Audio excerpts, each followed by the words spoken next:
ಇಂದಿನ ವಿಡಿಯೋ ವಿಷ್ಣು ಸಹಸ್ರನಾಮ ಸ್ತೋತ್ರದ 52ನೇ ಶ್ಲೋಕದ ಬಗ್ಗೆ. ಈ ವಿಡಿಯೋದಲ್ಲಿ ವಿಷ್ಣು ಸಹಸ್ರನಾಮದ 52ನೇ ಶ್ಲೋಕದ ಅರ್ಥವನ್ನು ತಿಳಿದುಕೊಳ್ಳೋಣ ಮತ್ತು ಈ ಶ್ಲೋಕವನ್ನು ಪಠಿಸುವುದರಿಂದ ಆಗುವ ಪ್ರಯೋಜನಗಳನ್ನು ಸಹ ನಾವು ತಿಳಿಯೋಣ. ವಿಷ್ಣು ಸಹಸ್ರನಾಮದ 52ನೇ ಶ್ಲೋಕವು ಹೀಗಿದೆ. ಗಭಸ್ತಿನೇಮಿ ಸತ್ವಸ್ಥಃ ಸಿಂಹೋ ಭೂತ ಮಹೇಶ್ವರಃ ಆದಿದೇವೋ ಮಹಾದೇವೋ ದೇವೇಶೋ ದೇವಭೃದ್ಗುರುಃ. ಈ ಶ್ಲೋಕದಲ್ಲಿ ಭಗವಾನ್ ವಿಷ್ಣುವಿನ 8 ನಾಮಗಳಿವೆ. ಈಗ ಭಗವಾನ್ ವಿಷ್ಣುವಿನ ಈ ಪ್ರತಿಯೊಂದು ನಾಮದ ಅರ್ಥವನ್ನು ತಿಳಿದುಕೊಳ್ಳೋಣ. ಮೊದಲ ವಿಷ್ಣು ನಾಮವು ಹೀಗಿದೆ. ಓಂ ಗಭಸ್ತಿನೇಮಾಯೇ ನಮಃ.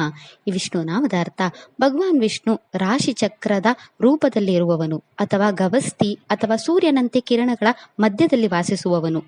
ಎರಡನೇ ವಿಷ್ಣು ನಾಮವು ಹೀಗಿದೆ. ಓಂ ಸತ್ವಸ್ಥಾಯ ನಮಃ. ಈ ವಿಷ್ಣು ನಾಮದ ಅರ್ಥ ಭಗವಾನ್ ವಿಷ್ಣು ಸತ್ವ ಗುಣದಲ್ಲಿ ವಾಸಿಸುವವನು ಅಥವಾ ಎಲ್ಲ ಆತ್ಮಗಳ ನಡುವೆ ವಾಸಿಸುವವನು. ಮೂರನೇ ವಿಷ್ಣು ನಾಮವು ಹೀಗಿದೆ. ಓಂ ಸಿಂಹಾಯ ನಮಃ. ಈ ವಿಷ್ಣು ನಾಮದ ಅರ್ಥ ಭಗವಾನ್ ವಿಷ್ಣು ಸಿಂಹ ರೂಪವನ್ನು ಪಡೆದವನು ಅಥವಾ ಸಿಂಹದಂತೆ ರಾಜ ಮತ್ತು ಅಪ್ರತಿಮ ಶಕ್ತಿಯುಳ್ಳವನು. ನಾಲ್ಕನೇ ವಿಷ್ಣು ನಾಮವು ಹೀಗಿದೆ. ಓಂ ಭೂತ ಮಹೇಶ್ವರಾಯ ನಮಃ. ಈ ವಿಷ್ಣು ನಾಮದ ಅರ್ಥ ಭಗವಾನ್ ವಿಷ್ಣು ಎಲ್ಲಾ ಜೀವಿಗಳ ಮೊದಲ ಮತ್ತು ಅಂತಿಮ ಪ್ರಭುವಾಗಿದ್ದಾನೆ ಅಥವಾ ಎಲ್ಲದರ ಅಧಿಪತಿಯಾಗಿರುವವನು. ಐದನೇ ವಿಷ್ಣು ನಾಮವು ಹೀಗಿದೆ. ಓಂ ಆದಿದೇವಾಯ ನಮಃ. ಈ ವಿಷ್ಣು ನಾಮದ ಅರ್ಥ ಭಗವಾನ್ ವಿಷ್ಣು ಎಲ್ಲ ದೇವತೆಗಳಿಗಿಂತ ಮೊದಲು ಪ್ರಭುವಾಗಿದ್ದಾನೆ ಅಥವಾ ವಿಶ್ವದ ಮೊದಲ ಪ್ರಭುವಾಗಿದ್ದಾನೆ. ಆರನೇ ವಿಷ್ಣು ನಾಮವು ಹೀಗಿದೆ. ಓಂ ಮಹಾದೇವಾಯ ನಮಃ. ಈ ವಿಷ್ಣು ನಾಮದ ಅರ್ಥ ಭಗವಾನ್ ವಿಷ್ಣು ತ್ಯಾಗದಲ್ಲಿ ಬದುಕಿದವನು ಮತ್ತು ಶ್ರೇಷ್ಠ ಯೋಗಿಯಾಗಿ ಬದುಕಿದವನು ಅಥವಾ ಅವನ ಶ್ರೇಷ್ಠತೆಯು ತನ್ನ ಪರಮಾತ್ಮ ಜ್ಞಾನದಲ್ಲಿ ಅಡಗಿದೆ. ಏಳನೇ ವಿಷ್ಣು ನಾಮವು ಹೀಗಿದೆ. ಓಂ ದೇವೇಶಾಯ ನಮಃ. ಈ ವಿಷ್ಣು ನಾಮದ ಅರ್ಥ ಭಗವಾನ್ ವಿಷ್ಣು ಎಲ್ಲ ದೇವತೆಗಳ ಅಧಿಪತಿಯಾಗಿದ್ದಾನೆ. ಎಂಟನೇ ವಿಷ್ಣು ನಾಮವು ಹೀಗಿದೆ. ಓಂ ದೇವಭೃದ್ಗುರುವೇ ನಮಃ. ಈ ವಿಷ್ಣು ನಾಮದ ಅರ್ಥ ಭಗವಾನ್ ವಿಷ್ಣು ದೇವತೆಗಳ ನಾಯಕ ಇಂದ್ರನಿಗೆ ಗುರುವಾಗಿರುವವನು.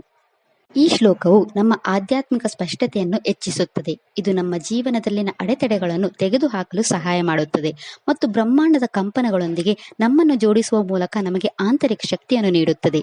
ಇದು ನಮ್ಮ ಜೀವನದಲ್ಲಿ ಸತ್ವ ಗುಣಗಳನ್ನು ಹೊಂದಿಕೊಳ್ಳಲು ಸಹಾಯ ಮಾಡುತ್ತದೆ. ಈ ಶ್ಲೋಕವು ಅಜ್ಞಾನವನ್ನು ಜಯಿಸಲು ಮತ್ತು ಆಂತರಿಕ ಸತ್ಯಗಳನ್ನು ಅರಿತುಕೊಳ್ಳಲು ಅನುವು ಮಾಡಿಕೊಡುತ್ತದೆ.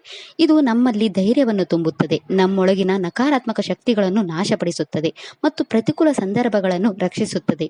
ಈ ಶ್ಲೋಕದ ನಿಯಮಿತ ಪಠನವು ನಮ್ಮನ್ನು ಶಾಂತಗೊಳಿಸಲು ಸಹಾಯ ಮಾಡುತ್ತದೆ. ಈ ಶ್ಲೋಕವು ನಮ್ಮ ಬುದ್ಧಿಶಕ್ತಿಯನ್ನು ತೀಕ್ಷ್ಣಗೊಳಿಸುತ್ತದೆ ಮತ್ತು ನಮ್ಮ ಏಕಾಗ್ರತೆಯನ್ನು ಸುಧಾರಿಸುತ್ತದೆ. ಹಸ್ತ ನಕ್ಷತ್ರಕ್ಕೆ ಸೇರಿದ ಜನರು ತಮ್ಮ ಜೀವನದಲ್ಲಿನ ಎಲ್ಲಾ ಸಮಸ್ಯೆಗಳನ್ನು ತೊಡೆದುಹಾಕಲು ಮತ್ತು ನಿಮ್ಮ ಜೀವನದಲ್ಲಿ ಎಲ್ಲಾ ಶುಭಗಳನ್ನು ಪಡೆಯಲು ಈ ಮಂತ್ರವನ್ನು 27 ಬಾರಿ ಜಪಿಸಬೇಕು. ಇದಿಷ್ಟು ವಿಷ್ಣು ಸಹಸ್ರನಾಮ ಸ್ತೋತ್ರದ 52ನೇ ಶ್ಲೋಕದ ಕುರಿತಾಗಿತ್ತು. ನಾಳೆಯ ವಿಡಿಯೋದಲ್ಲಿ ವಿಷ್ಣು ಸಹಸ್ರನಾಮದ 53ನೇ ಶ್ಲೋಕದ ಮೇಲೆ ಚಿಂತನೆಯನ್ನು ಮಾಡೋಣ. ಶ್ರೀಕೃಷ್ಣ ಅರ್ಪಣಮಸ್ತು. ಈ ವಿಡಿಯೋ ಇಷ್ಟ ಆದರೆ ಲೈಕ್ ಮಾಡಿ, ಶೇರ್ ಮಾಡಿ ಮತ್ತು ಚಾನೆಲ್ ಸಪೋರ್ಟ್ ಮಾಡೋಕ್ಕೆ ಸಬ್ಸ್ಕ್ರೈಬ್ ಮಾಡಿ. ಧನ್ಯವಾದಗಳು.